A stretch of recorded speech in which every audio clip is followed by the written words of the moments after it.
America matin to si mana kamano go mbaka mar agenda par madongo no kawuono jagoro mongirore Edwin Sifuna oluongo gino ni shameful charade mano dongere mawacho ni en gima kelo en wuondruok makelo wich kuot ok en mana wich kuot kendo en wuondruok makelo wich kuot nikech giwacho ni onge gima osetim e agenda pargo kamano wacho no buyie go koso gin ginene ma ataro ng'ato nigi interpretation mare. Achiel kuom gigo mane waloso inyalo paro toke kacha kane giketo kokgi ne wabedo kod lweny mapek ahinya e weche mag yiero jo kanyono mag IBC ma king'iyo toke kacha tiyudo ka jowa ng'wen awacho ni jowa nikech ne giyie dhi kodwa nyaka Supreme Court kama noting'o Cherera and her team nosewuok oko.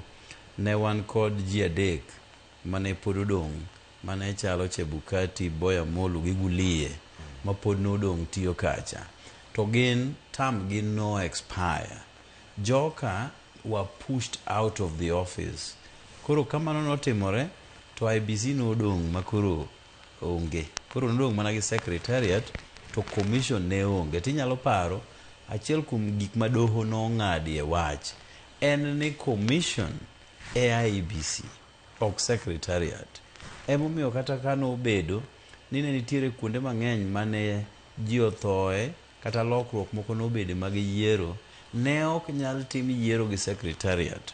Moro notieko nyaka higni 2 inyalo paro kapok oyud ng'ano mane replace nikech ne waonge kod the commission kaka ne doho ong'ade. Koro bang'e kane giketo kokgi gima chalo kamano of course jowa moko nodhi e court machalo jok makoro sani ni e Kenya United Opposition magino noyware ahinya doho maka koro doho ne pave way kata ne yawo yo mondo mi koro kel jogo notime mapiyo toke kane giseketo kokgi e gicha. Ne chunowa kaka jood bura ni nyaka ne watim amendments kata lokruok moko e IBC Act chik matenore kod IBC makoro nomiyo waketo jowa gi e tich. Bang' ka waketo gi e tich kuonde mang'eny mane yiero pok notimore kaluwore gi lokruok gi thoe notim yiero.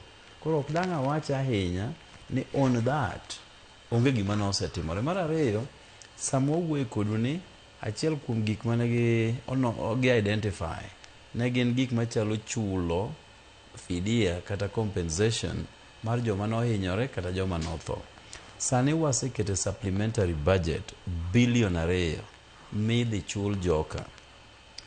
Court bende mana jo achiel makoro kelo weche mang'eny gi ema noringo dhi e doho kochungo gicha maka nochunge nowach niya ok nuchuog go gin machielo manie tok chik ni dhi chulo ji pesa. Inyalo paro nolos committee mane bedo chaired gi Professor Makau Mutua manonego non kaka ni dhi chul ji.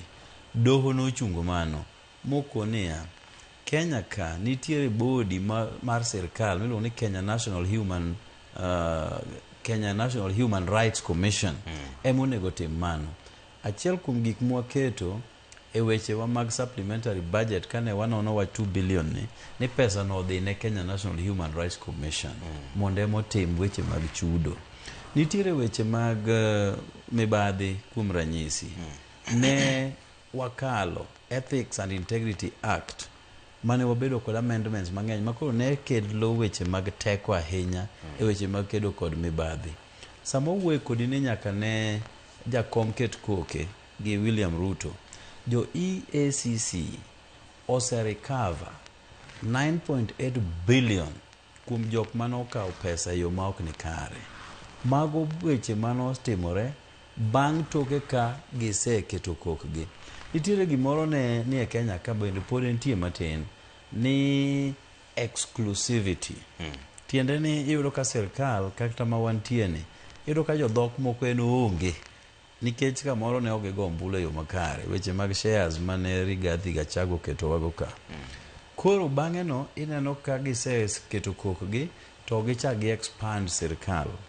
Masamwa lose kodi ni PSS manyo donjo manyien jowa manyo wuok e wengwa mar ODM gin ji 14 mane waonge godo chon. E cabinet mar President Ruto ineno ka jowa koro nitie, nyaka Attorney General marwa koro nie iye kanyo. To inclusivity no ne en achiel kuom gigo manoket kacha ni nyaka ne tim kendo nyaka ne non. To wach